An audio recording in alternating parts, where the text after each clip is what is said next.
आज अपन देश के युवाओं के बारे में बात करेंगे। क्या है आज के युवाओं की असली समस्या? बेरोजगारी? न। तो हिंदू मुस्लिम दंगे? बिल्कुल भी नहीं। पिंपल्स, पिंपल्स भाई साहब, पिंपल्स। पेट में अन्न का कण नहीं रहेगा तो भी चलेगा, लेकिन देश कांग्रेस मुक्त और चेहरा पिंपल मुक्त होना चाहिए ही चाहिए सबको। हाँ, पिंपल्स के लिए सबसे अच्छा क्रीम बताऊंगा, वीडियो को एंड तक जरूर देखिए। लाल कलर का बटन है, उसे दबाना, इसके बाद घंटी बजाना, और घंटी बजाने के बाद ऑल नोटिफिकेशंस को भी ऑन करना, ताकि मेरी आने वाली हर एक वीडियो की नोटिफिकेशन आपको मिले बिल्कुल टाइम पे। तो करना, परेशान हो गए हम लोग 2.5 साल से।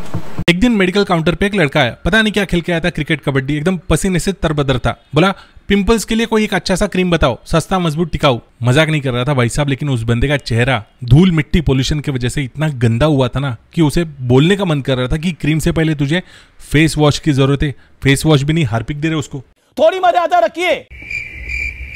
लेकिन दिमाग पे कंट्रोल पाके मैंने बस अपना काम किया। नहीं, उसे सिर्फ प्रोडक्ट नहीं बेचा, उसे फेस वॉश का महत्व समझाने की कोशिश की, क्योंकि बिना हाइजीन के सिर्फ पिंपल क्रीम यूज करना इसका कोई सेंस नहीं बन रहा था। लेकिन उस लड़के ने भी वही किया जो 90% हिंदुस्तानी करते हैं, शॉर्टकट। बोला सिर्फ क्रीम दे, बाकी अपने काम से काम रख। मैंने कहा ठीक है, कोई बात नहीं। कुछ दिनों बाद वही लड़का वापस काउंटर पे आया, भाई साहब ये क्या क्रीम दे दी, कोई काम नहीं आ रही। मैंने पूछा कैसे लगा लेते हो क्रीम? उसने बोला बस याद आए तब वही लगा लेता हूँ, फेयर एंड लवली की तरह। क्रीम लगाने से पहले मुंह धोते हो?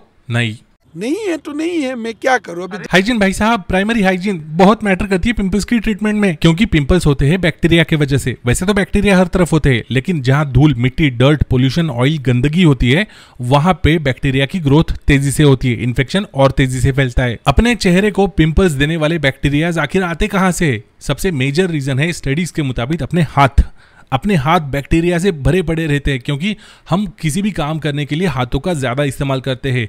कभी कचरा उठाने के लिए, कभी पसीने से यहाँ वहां खुजलाने के लिए, कभी नाक में, कभी कान में। 3 मिलियन टन के बेस पर 5 मिलियन टन जाने के लिए हम बिल्कुल तैयार है। और वही हाथ जाने अनजाने में हम अपने फेस पे लगाते हैं, यानी कि हम अपने हाथों से ही अपने चेहरे को इन्फेक्ट करते हैं। इसीलिए हमें हाथों की सफाई पे खास ध्यान रखना है। अपने हाथों को जब भी पॉसिबल हो बार बार वॉश करना है, और अपनी नाखूनों को टाइम टू टाइम ट्रिम करके छोटा करना है। वैसे मेरे बड़े हैं थोड़े अरे शर्म करो। और हमें थोड़े एक्स्ट्रा कॉन्शियस एफर्ट्स लेने हैं कि चाहे जो कुछ भी हो जाए, हमें हाथों से चेहरे को टच नहीं करना है। किसी अच्छे कंपनी के फेस वॉश से हमें दिन में 2 बार फेस वॉश करना है, ताकि अपनी स्किन के पोर्स डीप क्लींस हो सके। अब फेस वॉश कैसे सिलेक्ट करना चाहिए, इसके ऊपर ऑलरेडी एक वीडियो बना रखी है, आई बटन में और एंड स्क्रीन में उसकी लिंक आपको मिल जाएगी। लेकिन ये पिंपल्स आखिर बनते कैसे हैं? देखो, अपनी स्किन पे छोटे पोर्स यानी कि छोटे छेद होते हैं। उन छेदों का काम होता है कि अपनी स्किन में वेंटिलेशन बनाए रखना, ऑक्सीजन का स्किन में डीप सप्लाई बनाए रखना, और स्किन को हेल्दी ग्लोइंग रखना।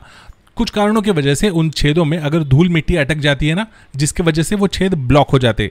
छेद ब्लॉक हो गए यानी कि अल्टीमेटली वेंटिलेशन बंद हो गया स्किन का। तो ऐसे में देखो, किसी रूम में अगर वेंटिलेशन बंद रहे बहुत दिनों तक तो उस रूम में गंदगी हो जाती है। बिल्कुल वैसे ही पोर अगर ब्लॉक हो जाता है तो उसमें बैक्टीरियल इन्फेक्शन पनपना शुरू होता है। वो कभी कभी इतना ज्यादा बढ़ता है कि पिंपल्स के फॉर्म में बाहर आता है। Face wash, cleansing milk, scrub, इससे हम स्किन के पोर्स तो क्लीन कर सकते हैं, धूल मिट्टी तो हट सकती है, लेकिन व्हाट अबाउट माइक्रोस्कोपिक इन्फेक्शन? उसे कैसे हटाए पूरी तरीके से? इस दवा से। ये एक किस्म का एंटीबायोटिक है, क्लिंडामाइसिन फॉस्फेट। ना ये कोई कॉस्मेटिक नहीं, ना ये आयुर्वेदिक औषधि भी नहीं, ये एलोपैथी मेडिसिन है। इसीलिए हमें इस क्रीम को मेडिसिन की तरह इस्तेमाल करना है, फेयर एंड लवली की तरह मुंह पे पोतना नहीं है। फेस वॉश के बाद चेहरे पे जहां पे भी पिंपल्स आए हैं या जहां पे पिंपल्स आने की पॉसिबिलिटी लग रही है, वहां पे बस इस क्रीम का एक छोटा सा टीका लगाना है, एकदम थिन फिल्म।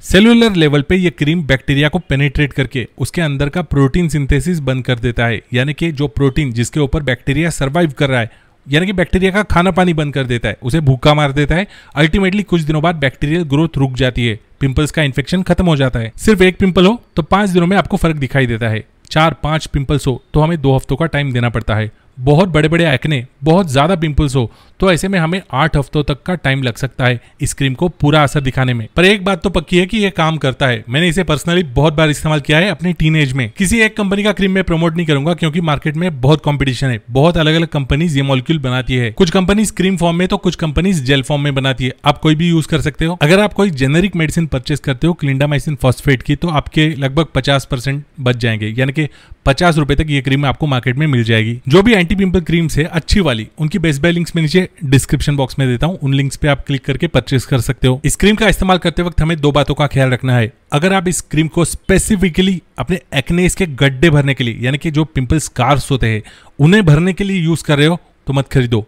कोई फायदा नहीं होने वाला। एक्ने के स्कार्स को हटाने के लिए यानी कि पिंपल्स के गड्ढों को हटाने के लिए अलग लाइन ऑफ ट्रीटमेंट होती है, वो हम किसी और वीडियो में डिस्कस करेंगे। दूसरी बात, वैसे तो इस क्रीम का कोई साइड इफेक्ट नहीं होता, लेकिन जैसे कि मैंने कहा, अगर आप इसे फेयर एंड लवली की तरह डेली बेसिस पे कॉस्मेटिक की तरह यूज करते हो, पूरे फेस को लगाते हो, तो पॉसिबिलिटी रहती है कि ये स्किन को पेनिट्रेट करके आपके ब्लड स्ट्रीम तक और अल्टीमेटली आपके इंटेस्टाइन तक पहुंच जाए। बीइंग एन एंटीबायोटिक मेडिसिन, ये आपके इंटेस्टाइन के जो अच्छे बैक्टीरियाज होते हैं, जो फ्रेंडली बैक्टीरियाज होते हैं, उन्हें भी किल कर सकता है। और अल्टीमेटली आपको पॉसिबिलिटी है, रेयर पॉसिबिलिटी है, लेकिन एक पॉसिबिलिटी है कि आपको ब्लडी स्टूल हो सकता है, यानी कि ब्लडी डायरिया को फेस करना पड़ सकता है। तो जब आवश्यकता है बस तभी इसे इस्तेमाल कीजिए। वीडियो कैसे लगा कमेंट बॉक्स में मेंशन करके मुझे बताना भूलना नहीं।